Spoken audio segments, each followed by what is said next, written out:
Well, it's 4:59 and right around 5 o'clock, so I'm gonna get us started. So first of all, let me say good afternoon, and I'd like to welcome everyone to the Nash County Public Schools Committee Meetings. We have 3 committees reporting this afternoon, and they are the Policy Committee, which is chaired by Ms. Bullock and Mr. Lake Dunk, who are reporting out on that. The Academic Service and Accountability Committee chaired by Mr. Franklin Lamb, and Administrative Service and Operations chaired by myself. I'm going to ask that we follow in sequence for each meeting. And after each meeting is done, the second person will follow up. So at the very first meeting, we're going to start out with the Policy Committee. So Mr. Dunton, I yield the floor to you. Thank you, Mr. Chairman. I was going to give this just 1 minute. We're still looking, we don't have a quorum yet to proceed, I don't believe. So if we can either have Dean or Reggie sign in, we'll get started. But as of this moment, I believe it's just myself and Mrs. Thomas Bullock.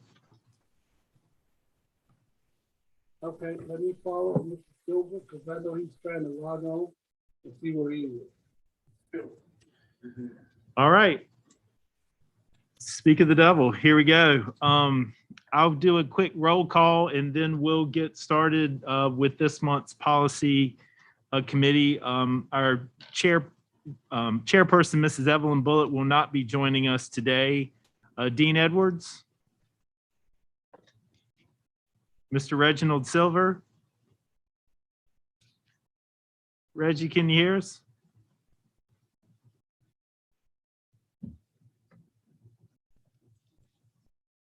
Mrs. Sharonda Thomas Bullock. Here.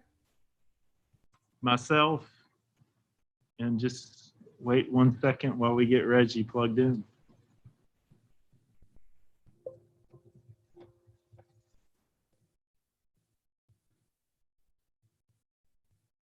Can you hear us, Reggie?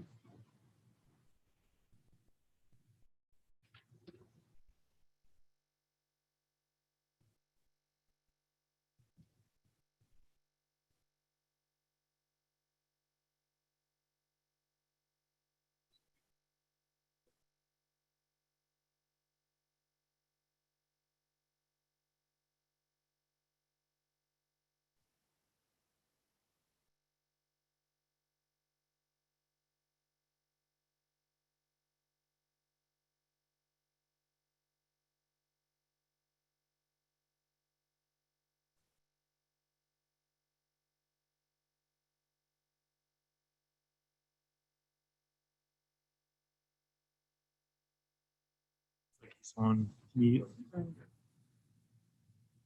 Reg? Yes, I'm here. All right. The first agenda item that we have is just a review of the minutes from our prior meeting. If everyone that was part of your package, if you want to take a minute, take a look at it. If there's any discussion around any changes or amendments, let us know.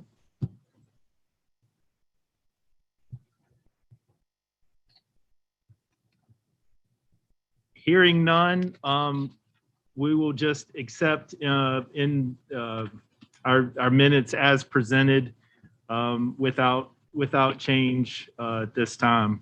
The next piece we have are the entirety of our policy changes from the NCSBA. These are all part of the action item. We will go through them individually, discuss as needed. If we need to pull if we need to pull any out and vote on them individually because of any changes or I guess of any differing impact that they may have, we can do that. Otherwise, Lindsay, if it's okay, I would recommend that we would vote on these as a slate following the presentation of them all. Yeah, that should be fine. All right, wonderful. So we'll get started. Our first policy that we're updating is 1720 4030 7235, which is Title IX non-discrimination on the basis of sex. So good afternoon. We are going to try this a little differently today. We have already met with Attorney Lindsay and Dr. Ellis and Mr. Farrell, and we have broken them up into 3 categories. We have a total of 13 policies that we need to share this month, and 2 of them have substantive changes, 5 have significant changes, and 6 have minor changes. We're going to Who's start with speaking? I'm sorry. significant. Mrs. Wallace. I'm sorry. Who's speaking? Is this on? Can you hear me? Can you hear me now? I can hear you, but I don't know who you are. Oh, I'm sorry. This is Sheila Wallace. Oh, okay. I'm sorry. I'm Okay, having some difficulty. Thank you, Sheila. okay. So we're going to begin with the 5 significant changes, and Lindsay is going to address the ones that have significant changes, and then I'll take care of the others. Thank you. So board members, and I think we can start with 1720, as you indicated, because there are 3 policies that basically make the same changes. I'm sorry. More than meeting. I'm sorry, I couldn't hear. Reggie, did you have a question? No, I'm sorry. Let me go on mute. There was a distraction. Oh, okay. I just wanted to make sure I wasn't steamrolling. So 1720 is the first of these, and I'll mention the others, but essentially all 3 of these, whoever is running and I know that you all have packets, but is there a way that we can show the version of the policy that actually shows the red line? There we go. Perfect. So all of these policies are making changes to the definition of sex discrimination. And so adding this parenthetical to include pregnancy, childbirth, sexual orientation, and gender identity. And you have in your memo some explanations by the School Boards Association, but essentially these changes are strongly recommended in light of a recent Supreme Court case from 2020 that held that sexual orientation can be discrimination on the basis of sex with respect to employment. That's the Bostock case that's referenced in the memo. And then there's another case from the 4th Circuit. That's the Grimm case. And that's the 4th Circuit, just by the way, board members, is the Circuit Court of Appeals, the Federal Circuit Court of Appeals that covers North Carolina. So this case is law in North Carolina. And the Grimm case held that gender identity is also discrimination on the basis of gender identity is also discrimination on the basis of sex. And so these 2 cases really kind of made clear that these aspects were also sex discrimination. And so for 1720, which is what you have in front of you, they're adding this parenthetical to make that clear. And then the only other change in this one is just a change to the legal references and the citations down at the bottom. And then if the board is okay with me jumping over to those other 2 policies and then maybe discussing all 3 of these policies as a whole before the board has questions, I can do that. Would that work for you all? Please. Okay. So the next policy, it's basically making the same change, is policy 7100, recruitment and selection of personnel and criminal history check.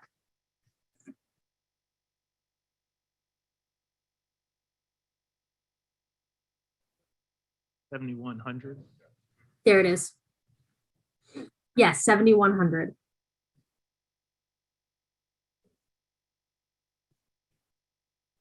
So if you see there, this is a similar they're adding the same parenthetical, and then if you scroll to the bottom, it's the same legal references are being updated to this one as well. So again, this is just making sure that it's clear that discrimination on the basis of sex, it includes discrimination based on sexual orientation or gender identity. And then the last policy that, that references this is policy 7340, and that's employee dress and appearance.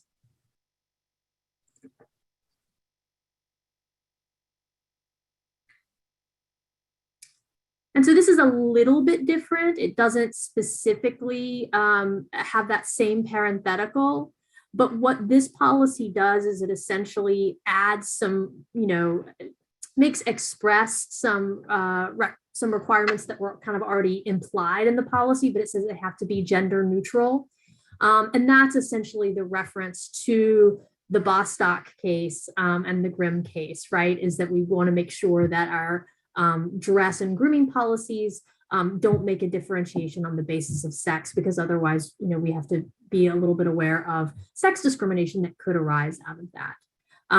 The other piece of this one, and again, I realize I'm sort of going pretty quickly, so I'll stop in just a minute and take any questions. The other piece of this one, if you'll see the changes at numbers 3 and 4 right there, that's a slightly different, so that actually has to do with accommodations that should be provided under the Americans with Disabilities Act for and also for religious exemptions. So essentially what this policy is just sort of making very clear that any type of regulations or policies or procedures regarding grooming and dress need to be gender neutral, and they need to make sure that they're authorizing that they have a process for exemptions. So those are the 3 policies that sort of seem to have sort of similar changes. So I wanted to bring those to you all first and kind of as a group. And I'm happy to take any questions that the committee may have about them. Thank you, Lindsay. Any questions from the committee or any other board members at this time regarding those 3 identified policy changes? No questions. Okay, I guess those you said kind of dealt on with a more significant impact. There was another slate or the 2 more that'll go. Okay. There's 2 more that have pretty significant changes. Okay. Well, actually, one, yeah, and I'll deal with both of those before turning it over to Ms. Wallace. Right. So the next one is I'm going to jump to the I believe it's the military one. I apologize, I'm scrolling down. Yeah, 7530, and that's military leave. So this is not a major change here, but we grouped it in here because it was more of a legal issue. So if you scroll down. And I do want to actually make a recommendation. Whoever is running this is a little bit unclear from the way that the red line is.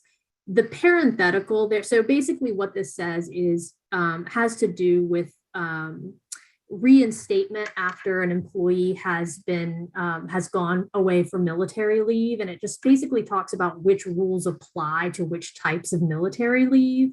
So there's a statute, federal statute that applies to certain types of military leave. And so what this parenthetical here is doing, or the red line is doing, is it's just defining which statutes apply to which type of military leave. But what I do think needs to happen here is there needs to be a change. So where you see where it says, the parenthetical says for members of reserve components of the U.S. Armed Forces, including members of the North Carolina National Guard returning from active federal duty, that last parentheses should really go at the very end of that red line. Does that make sense? So that the new added language should all be inside the parentheses. So basically there's, 3 different types of military leave that this federal law is applying to, and those should all be in the parentheses. Does that make sense?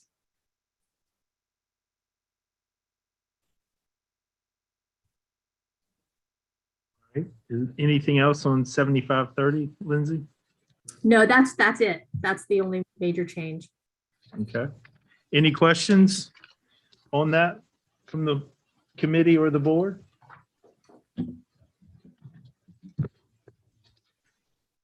All right.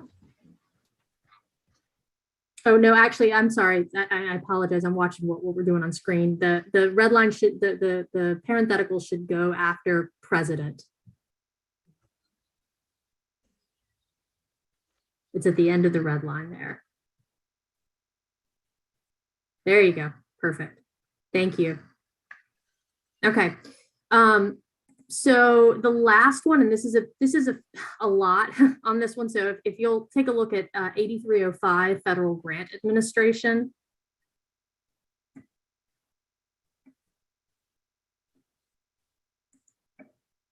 And I'm hopeful, is this the footnotes version, Ms. Wallace? I don't think so. Okay. Did So you send? I know we were asking about it, but you were going to look for the footnote version. yes, and I apologize. I thought I had sent it. I had received it from the School Boards Association, and let me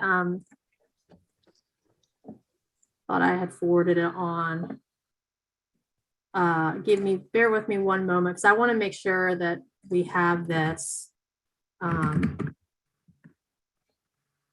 So essentially, board members, this is the policy that has to do with the types of procurement that apply to contracts, or that apply to any types of contracts using federal grant money.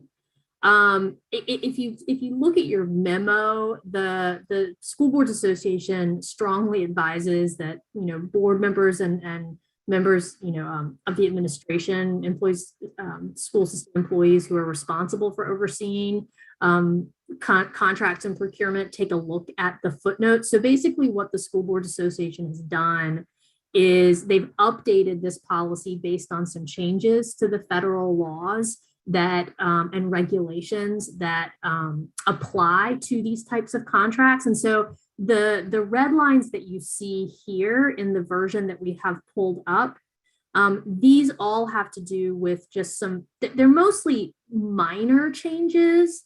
If you'll scroll down a little bit, Ms. Wallace.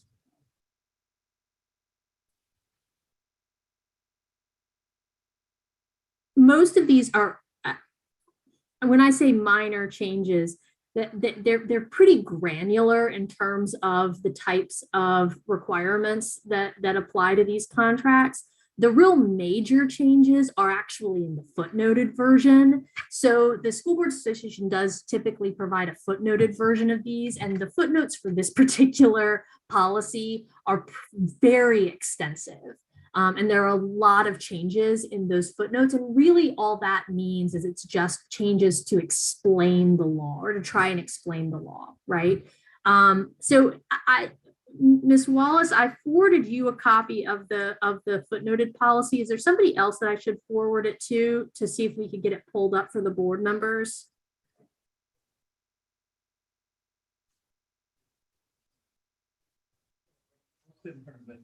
Tremaine McQueen. He's sending you his email address right now. Okay, perfect. So while we're waiting for that, this essentially what the federal law requires. It's called the Uniform Guidance, and you may have already heard of this before, but it requires that certain procurement methods be used for certain types of contracts, and they have to be consistent with state law as well. And so for these contracts using federal funds, the uniform guidance applies, but you have to sort of compare it with the procurement methods that are in North Carolina law too. And sometimes that comparison can be a little bit challenging, right? So that's the first thing that the uniform guidance requires. Then the second thing is there's a requirement that there's certain contractual provisions that need to be in those contracts as well. And again, these are not major changes. from the way the law was previously, but there's a lot of extensive explanation in the footnotes. And so again, I wanted to make sure that you board members at least had a copy of it in case, or at least could see a copy of it in case you have questions. And I realize it may be at this point, yeah, there we go. We've got it pulled up now.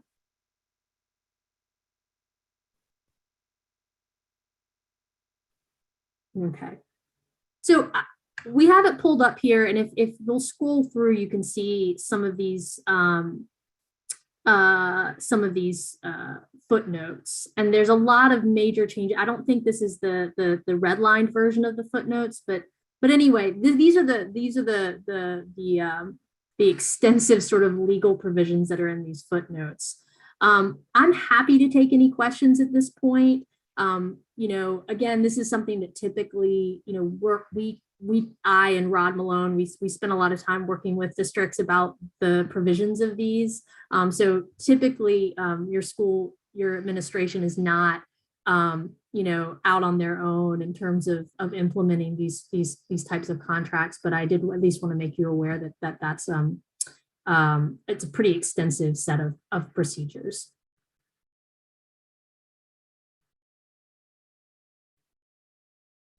Questions? In just the limited moment you've had to look at that piece of it in regards to footnotes on 8305 from the committee or the board? Mike, I had a question. Yes, sir. Ms. Lindsay, on all these footnotes, is there anything that sort of stands out that you've seen prevalent over the time of services for this policy?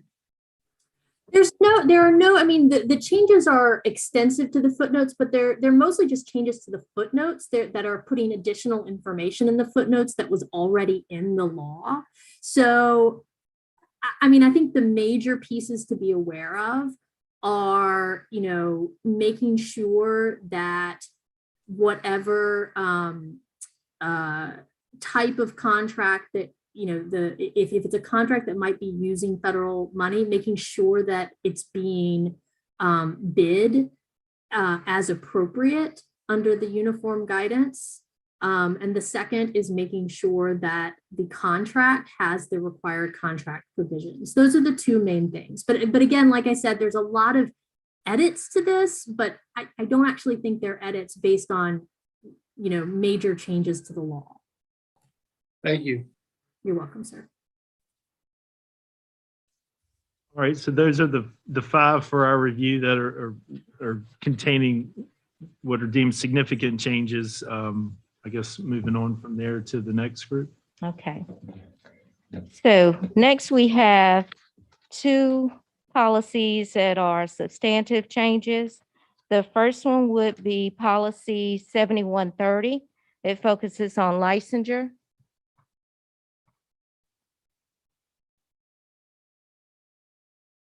And basically, it really just incorporates changes to our law on adjunct instructors. It is required that we add this change, and then it also updates the legal references, and that is a requirement.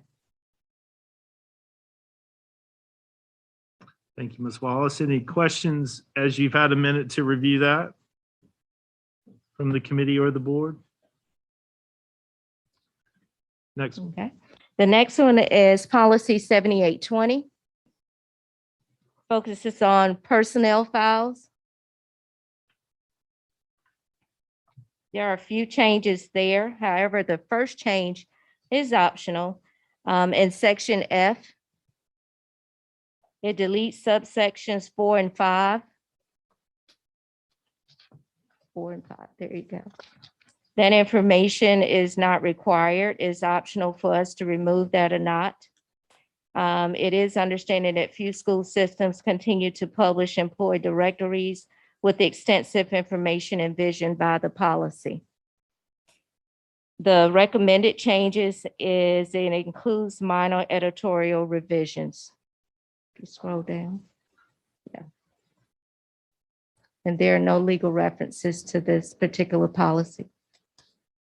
So I guess just in layman terms, what's that saying is what that says is that we're not required as a district to provide an employee directory. That Exactly. information is provided as needed That's right. through contact. Any questions on that one? Comments? And just to clarify, like, I think on the employee directory is, I think one thing that the School Boards Association wanted to clarify in their changes was that if you do want to do a directory, that's fine, obviously, but I think this policy would require you to have like their phone number and their address, their home address and all of that. And it doesn't seem like, certainly not the Nash County schools, but pretty much no school district is having had these employee directories that publish the personal information of employees. And so an employee directory with, work contact, school-based contact is appropriate, but they just wanted to take that out. So that it wasn't necessarily a requirement. I was going to say, is it an all or nothing? I mean, you have to provide all that information or none of it? No, you can provide, you can certainly have a directory that provides, the school, phone number and school email address for staff, certainly. Okay. All right. Other questions or comments on that one before we proceed? Hearing none, Ms. Wallace, next one. Okay, the 6 remaining policies, they all have minor changes, beginning with policy 7510, focuses on leave. And the required change there is to remove a reference to outdated DPI guidance.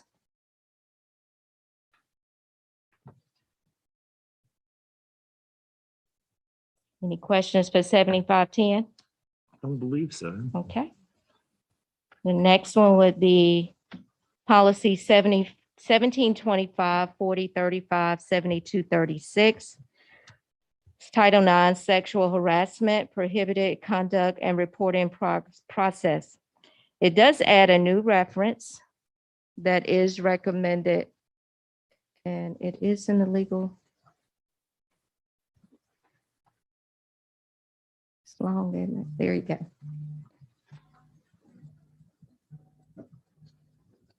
Any questions about that policy? No, ma'am. Okay. Next is policy 1726, 4036, 7237, Title IX, sexual harassment grievance process, and it also adds a new reference.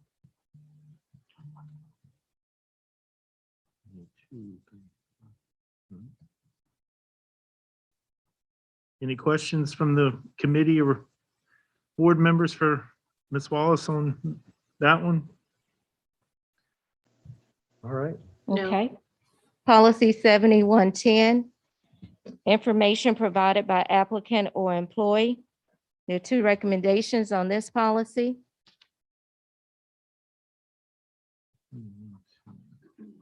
And it's really the terminology that changes from personnel to human resources, and just to be consistent throughout the policy, and the legal reference is updated as well. All right. Any questions? Policy 7400, job descriptions.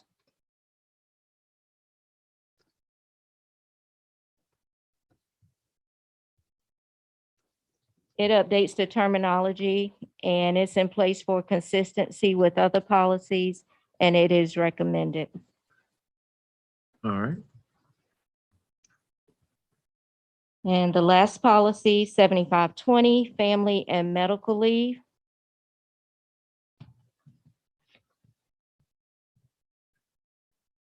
It too updates terminology for consistency with other policies. It does include minor editorial changes, and both are recommended. All right. And it is recommended that they all sit for 30 days. 30 days. I Mhm. didn't seem like there was anything that we needed to fast track on that, but wasn't sure. All right, so at this point, I'd just like to open it up to the committee and fellow board members that are here for any discussion. We had 5 items that were brought to us with significant changes. We had 2 with substantial, and then 1, 2, 3, 4, 5, 6 that had minor changes in the basic, I guess, in the references and some of the terminology. So any questions while we have Ms. Wallace and everyone else here in regards to any of those before I move for a motion?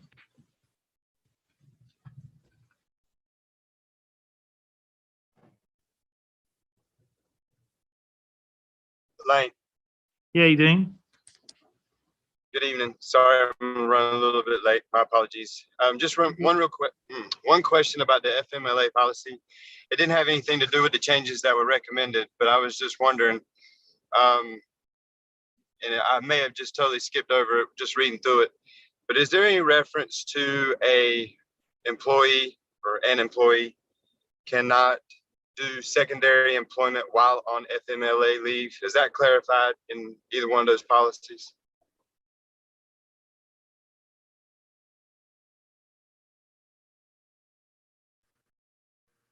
I do not know off the top of my head, and I am checking right now. I know in our policy, Lindsay, it does state that they should not have any employment during that time of being on FMLA. Well, that's our answer. Okay. Good question, Dean. Thank you. Is there, and if you want to email it to me later, just can you provide me a reference to that, please? Or show me where it's at. Yeah, we'll do that, Dean. Thanks, guys. Nothing right now, just when you get a chance. I appreciate it. All right, I'm not hearing any more questions or discussion to be had. I'll go through and I guess reference our slate of changes here. Again, Lindsay, 1 vote is okay, even though we're kind of dealing in 3 different areas. And if we can get a motion, we'll move on from there. So beginning with what were our significant changes, the first 3 kind of dealing in the area of discrimination based on gender. We have 1720, 4030, 7235, then 7100, then 7340. The next 2, 7530, dealing in military leave, and 8305, with the copious amount of footnotes for the federal grant admin. Next 2 were substantial changes, 7130 for licensure and 7820 on personnel files. Followed by the minor changes dealing mostly in reference and updated terminology. 7510, 1725, 4035, 7236, followed by 1720, 4030, 7237, and then 7110, 7400, and 7520 to round that out. Any discussion at this time from the committee? And if not, if I can get a motion to approve these as submitted. You have my motion. Thank you, Mr. Edwards. Is there a second? Second. I think second from Mrs. Thomas Bullock, if I heard you right. I'll do a quick roll call and we'll vote on this. Mrs. Evelyn Bullock, still not with us this afternoon. Mr. Dean Edwards. Yes. Mr. Reginald Silver. Yes. Mrs. Sharonda Thomas Bullock. Yes. And I'm a yes as well. Those passed unanimously and will sit for 30 days. Will be presented to the board and then we'll sit for 30 days. Any other discussion or any other items for the good of the committee before we adjourn? Lindsay? Mr. Dutton, can I just jump in real quick? Dean, I found your reference for you. In 7520, the FMLA policy, it's the last section, section S, that discusses the outside employment. Thank you, ma'am. I appreciate it. You're welcome. Did you hear me? Well, Did you vote?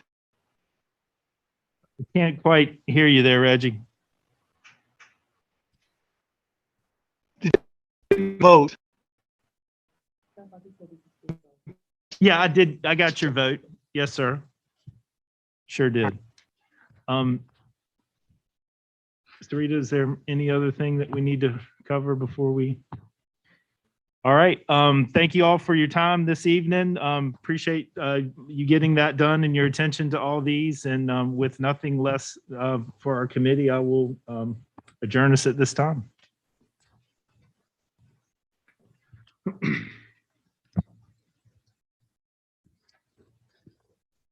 Okay, academic services and accountability.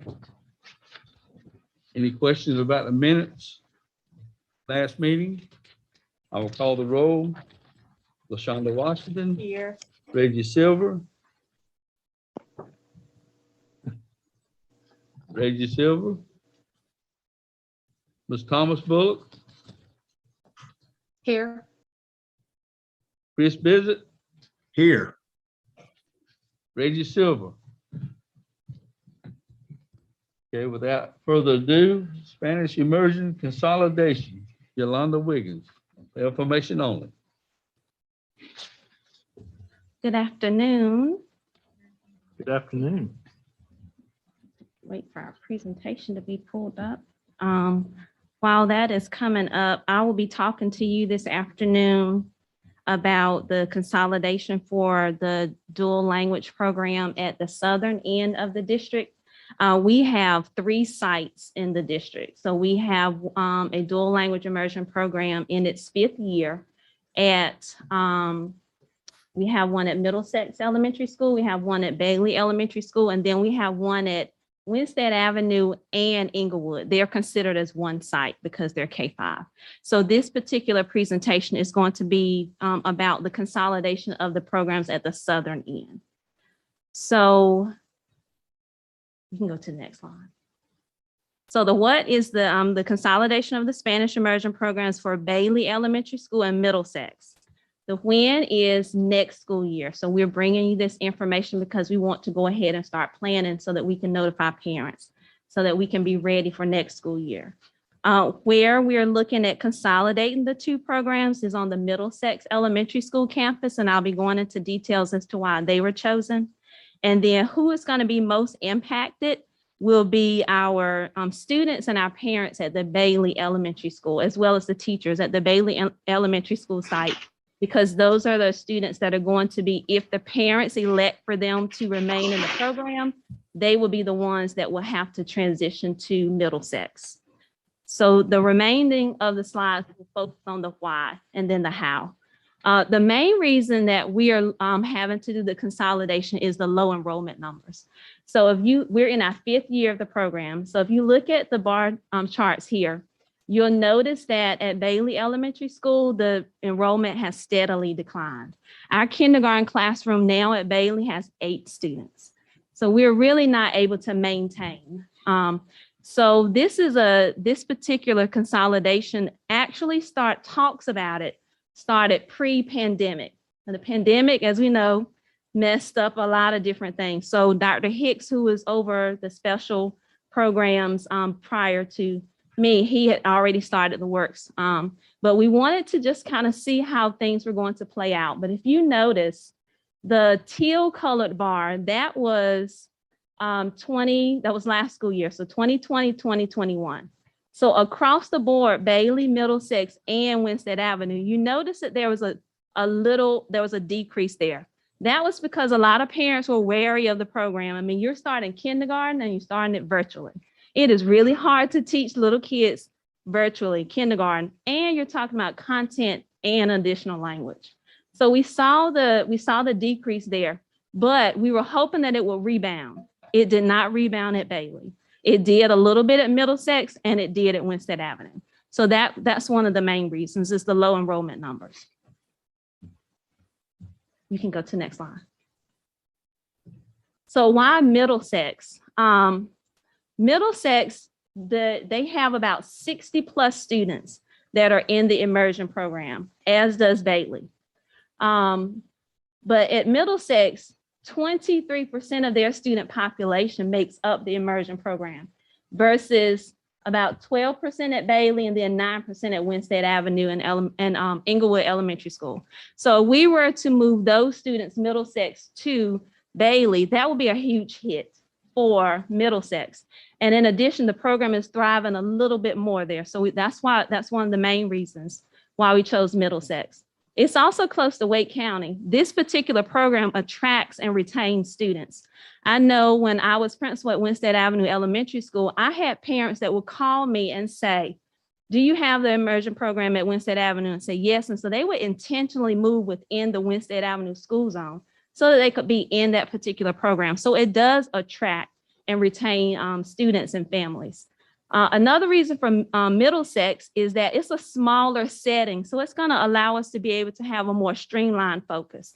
So like right now we're short on some of our human resources because of the numbers at Bailey Elementary School. For example, this program, one of the best features of it is that they have the kindergarten classes have 2 teachers. They have a teacher and a co-teacher in the class. But because of their low numbers, they don't have a co-teacher. So if we're able to consolidate this at Middlesex Elementary School, we'll be able to pull together those human resources. And then we'll be able to pull together our other resources all in one place. And then again, because it's a smaller setting, the principal there will be able to give it a little bit more attention. So that's another reason why for Middlesex. Another big reason why we want to consolidate this program, we don't want it to fizzle out. We want to preserve this program. So what you're looking at are the 3rd grade reading scores, EOG scores from the end of the year last year. Dual language immersion students are the ones that are in the blue bar. You will notice that the blue bar supersedes all of the others. Students in dual language immersion classrooms tend to outperform their peers. This is a very valuable program, so we definitely want to keep it in the district. So that means that we have to consolidate the program at these 2 schools at the southern end that are only within 10 minutes of each other. Then that's what we want to do to keep this program in our district. Another reason why is because this is going to lead to a reduction in the teachers that are needed. So every year we add a year. So next year will be our 6th year. So we will be looking at adding additional teachers. If we had to keep 3 sites, we would look at having 18 teachers. And you'll see why this is going to help us when I get to the next slide. But if we are able to consolidate the 2 sites, then we're only going to require 12 teachers. Now, what this does mean is that no teacher is going to be displaced. This is the best year to do the consolidation because we're in year 5. In year 5, our teachers that come to this program are actually from countries like Peru, Colombia, Honduras, Mexico. Every 5 years, they have to transition back to their countries. This is year 5. We have 5 teachers that are transitioning back to their countries.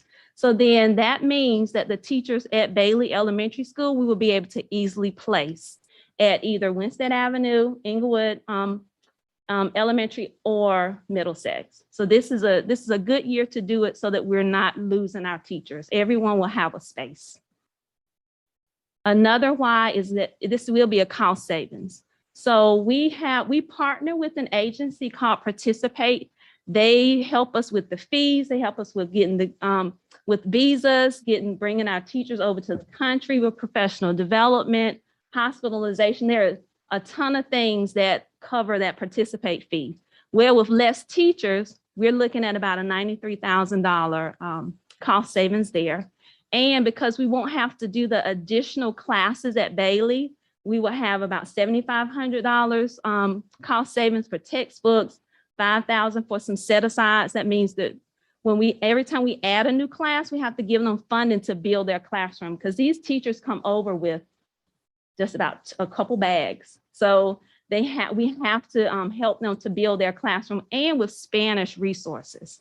The retooling, every year we give them some additional funding so that we are able to kind of build up the Spanish libraries and word wall materials, that type of thing. And then also we would be saving $25,000 for tutoring.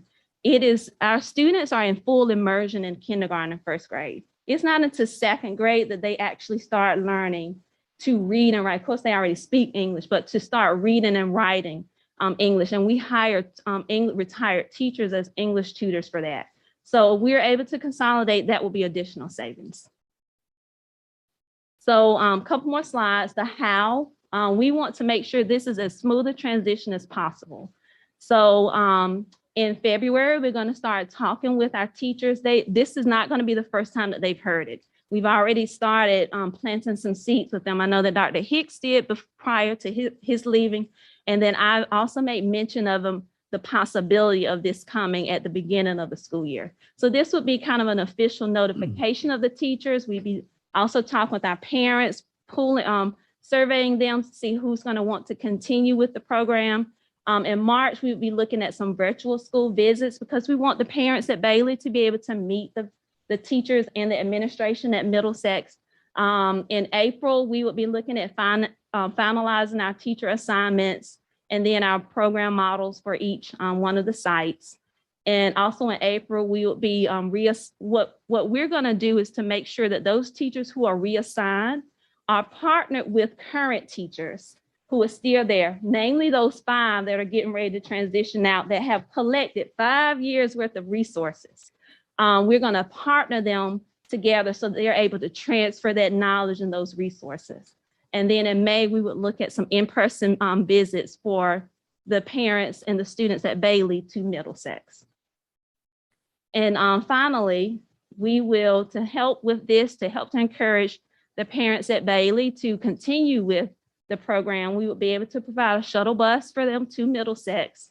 We're going to host some information sessions with the Bailey administration and then with Middlesex administration and staff. We're going to have some collaboration meetings, of course, with our teachers, but then we're also going to make sure that we're meeting with the parents. Questions? I've got one question. If some of the teachers that have been transitioned from Bailey to Middlesex, we have done evaluations and we will be accepting the best teachers transferring to Middlesex, correct?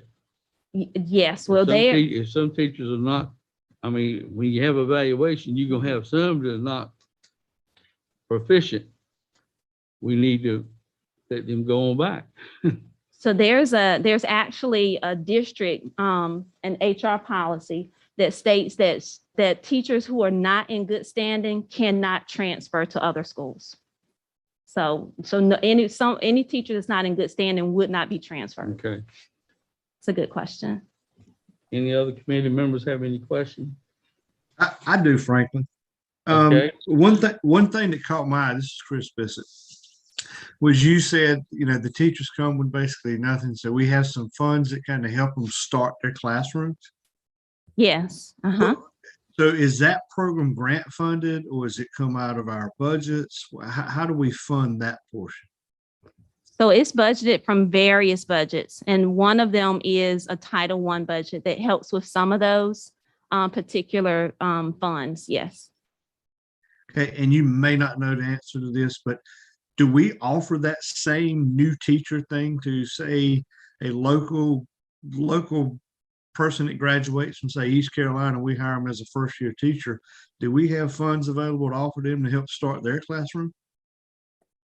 So I may not have been may not have clarified it correctly. So all schools get funding that's set aside, whether it's Title I or whether it's state funding, local funding, to give supplies to teachers for their classroom. So this isn't anything that's above and beyond. Okay, so it's not an extra. Okay, no, because no. I'm thinking that is a great recruitment tool. That is something that's helpful. I just didn't want to leave anything on the table. If we were doing that for a new teacher for that program, I don't know, it just caught my eye. Gotcha. I can understand that. The way my mind works. And I got, in those classes, what is the average teacher to student ratio? I know you had a teacher and a teacher assistant. We can't even offer that to our regular classes. It would be nice if it was district wide. Right. So the teacher ratio, it varies from school to school based on the recruitment. but the acceptance in the classroom is up to 24. And so at various schools, the enrollment varies. I know that at Winstead Avenue, Inglewood, their classes are they're above 20 plus. And our other classes, that's the reason why we're doing the consolidation, is that, again, 8 students is the smallest class in kindergarten. All the other classes are ranging from 15 to 20 students. I mean, that 8 students, that would be a teacher and a teacher assistant utopia. Yes, it would, but that one was that was actually due to lower recruitment in that particular class. That is not typical. That's not the norm. No, that is not the norm. The norm is 20 plus kids in that classroom, and that's the reason why we're having to do the consolidation, because that's not normal. I think you said this, Ms. Wiggins, and I just missed it, but the 8 students that we do have at Bailey are going to go to Middlesex. I mean, if they want to continue in the program, they are given that option. Yes, sir. So any of the students that are at Bailey Elementary School who wants to continue with the program will be able to continue with the program. It's just that they would have to do that on Middlesex's campus. Or Inglewood? That would depend on we work with the parents, just kind of depending on their locations, anything that, because it could be that they're a little closer to Winstead Avenue or Inglewood. So we definitely want to keep our students in the program. Yes. So Ms. Wiggins, outside question. Yes, I'm Hello? sorry, Mr. Edwards. I want to address a statement that Ms. Nancy Smith made. So to your question, Mr. Dunn, if someone did want to go to the other schools, they would have to provide transportation. And it wasn't their closest school, or it wasn't. Mhm. Gotcha. Yes. Mr. Edwards? Thank you. I'm sorry. Hey, I just want to make sure I may have totally heard something wrong. Did you say there's only 8 students left in the entire program from kindergarten through 3rd grade in the immersion at Bailey? Oh, no, sir. It's 8 students in the kindergarten classroom, but there are 60 plus total in the whole Okay. program at Bailey. All right. And do you have it broke down to the numbers for 1st and 2nd grade? Yes, I do. What are the numbers, please? Okay, they are. Let me just get to my page right here. All right, you said Bailey? Yes, ma'am. Okay, in kindergarten, we have 8. In 1st grade, we have 13. In 2nd grade, we have 15. In 3rd grade, 13. And in 4th grade, 14. Okay. What are the numbers at Middlesex? Kindergarten, 13. 1st grade, 13. 2nd grade, 14. 3rd grade, 16. And 4th grade, 12. So relatively the same numbers? Yes, but again, as I stated earlier in the presentation, the numbers at Middlesex, those students make up 23% of their total school population, whereas at Bailey is 12%. So they make up, Middlesex has a larger, it may not sound like it's it may sound like the same number, but it's a larger percentage when you look at their total school population.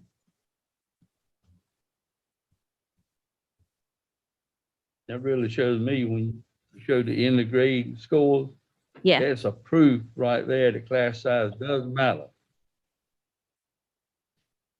Well, my thing is, if it's only 12% at Bailey, you seems like you got more room to put the kids from Middlesex to Bailey.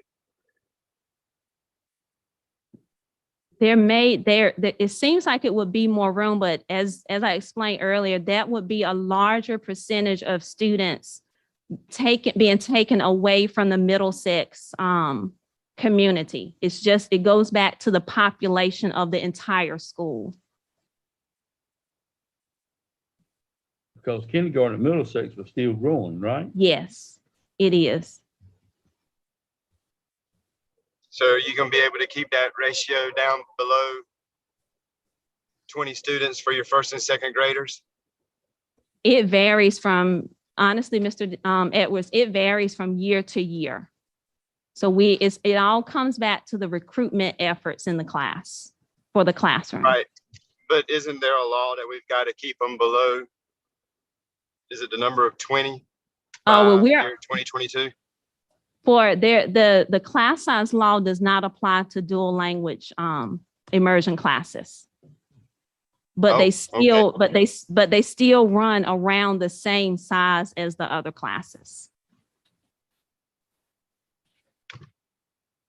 Any other questions? Thank you, Ms. Wiggins. Okay, thank you. Any other questions at this time? Oh, I will adjourn this meeting then. Thank you.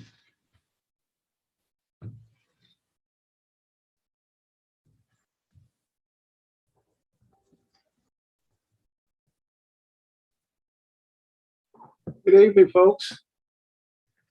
Our next item on the agenda will be the Administrative Service and Operations Committee meeting. And I'm going to take a roll call. Link Dunston, Here. Rhonda Bullock, Here. Franklin Lamb, Here. Donovan Chavis. Here. I think I heard Franklin Donovan Chavis says he. With that said, I do need to make a motion to modify the agenda. I just got word that section 3 on the agenda needs to be moved out until March. So I need a motion to amend the agenda to remove section 3 and put it out until March. I'm So glad to moved. make the motion, but and that's the one that we moved from January, isn't it, Bill? I don't recall, like, I don't know if Dr. Ellis or someone can speak to that, but I just got word that we need to move that out until March. Which one are you referencing? I see a January 6th on the screen. So which one? Well, section 3 for the agenda for today. It's the records. Dr. Ellis, Records and requisition. Yeah, that was the records one. right. I Yeah. think Lindsay's going to speak to that one. Yeah. Oh, she's available to speak to it today? I don't know if she's going to do it today. It was on the board. She was going to, I think, possibly bring that up in the board meeting so everyone could listen. I was just wondering if while we were doing it, but I mean, I'll second the motion that we remove it from this month's agenda. So it's been moved by, who made the motion? Mrs. Thomas Bullock. It's been moved by Ms. Thomas Bullock, second by Mr. Link Dunston. Question or discussion? Hearing none, all those in favor say aye, please. Aye. Any opposed? Aye. Okay, so moved. So let's move on to the agenda. So I need a motion to accept the agenda with the modification. So moved. Second. Question, discussion? Hearing none. All those in favor say aye. Aye. Any opposed, say nay. Record be carried. So, first item on the agenda, the minutes from the last meeting. Need a motion to accept those minutes? So moved. Second? Need a second? Second. Moved by Ms. Chambers, second by Ms. Bullock. Any questions or discussions? Hearing none. All those in favor say aye. Aye.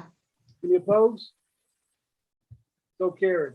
First item on the agenda then will be the 2021-22 budget resolution prepared by Ms. Joyce Jerry. Turn it over to her. Good afternoon. Good afternoon.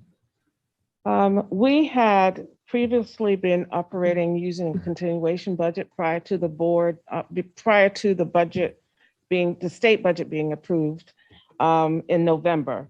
And now we have added to Assembly for your review prior to the meeting, the 21-22 budget resolution that includes all of the funds, revenues and expenses, and It also includes the directions that we would follow, and I will just go directly to section 13, which all appropriations shall be paid firstly from revenues restricted as to use, and secondly from general unrestricted revenues. Section 14, the superintendent is hereby authorized to transfer appropriations within a fund under the following conditions. The superintendent may transfer amounts between functions of expenditures within a fund without limitations and without a report to the Board of Education being required. The superintendent may not transfer any amount between funds or from any contingency appropriation within a fund. And then section 15, copies of the budget resolution shall be immediately furnished to the superintendent and chief finance officer for direction in carrying out their duties. And this is being provided to you for approval as presented.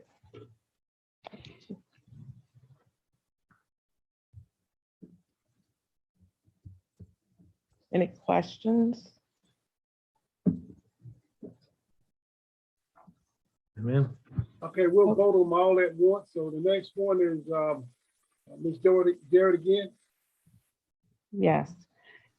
Once the budget resolution is presented and approved, we also, since we started this fiscal year, and mostly since December, we have received numerous budget adjustments with funding changes for state and federal and other partnerships for our restricted fund aid. So included in this budget amendment, we have adjustments on Assembly, it says through December 31st, but we actually have included all the adjustments we received through January 24th.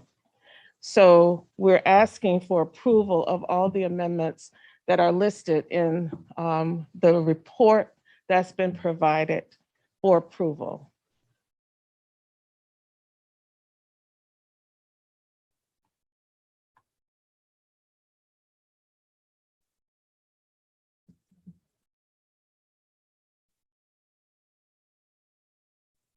Question? Discussion? So Ms. Jarrett, that concludes that for you.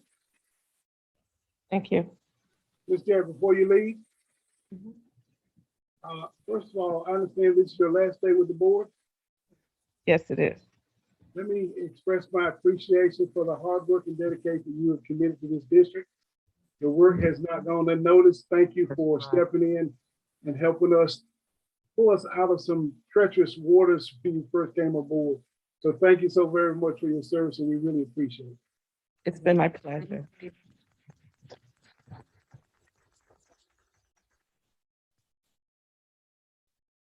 Next person, Mr. Shannon Davis.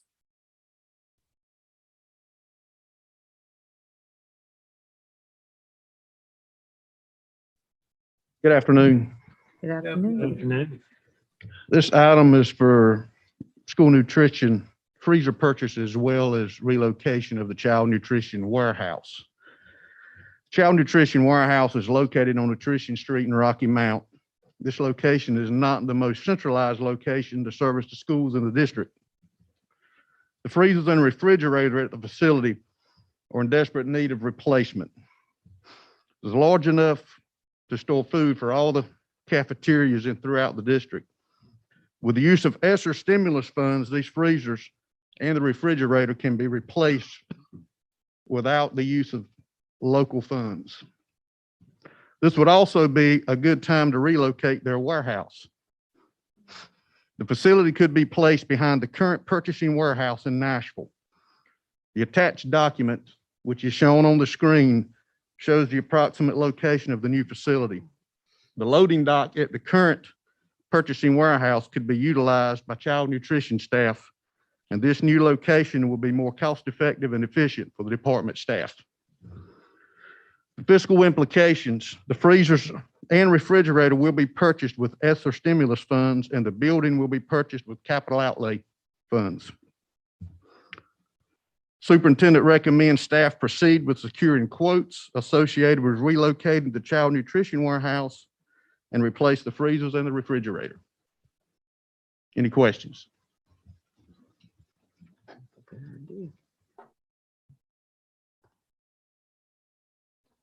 If there's no questions, thank you, Mr. Davis. So I need a motion on the floor to accept the action that was the budget resolution, the budget adjustment, and the nutritional freezing purchase. I need a motion to accept those and present to the full board. Make a motion to accept what Mr. Davis presented to the board, As well as the budget And resolution. as well as the budget resolution. And I'll second. It's been moved by Mr. Lamb, seconded by Mrs. Chavis. Any questions or further discussion? Hearing none, I need a roll call vote. Mr. Dunton, Yes. Mr. Lamb, Yes. Ms. Chavis, Yes. Ms. Buller. Yes. Thank you. So we will present these to the next board meeting on February the 2nd. And with that said, this will conclude our budget meetings for January. And I need a motion to actually close out our budget meeting. So moved. Moved Second. by Mr. Light, second by Chavis. Ms. Chavis. Question or discussion? All those in favor say aye. Aye. Any opposed? Ayes carried. I adjourn the meeting. You guys have a great week.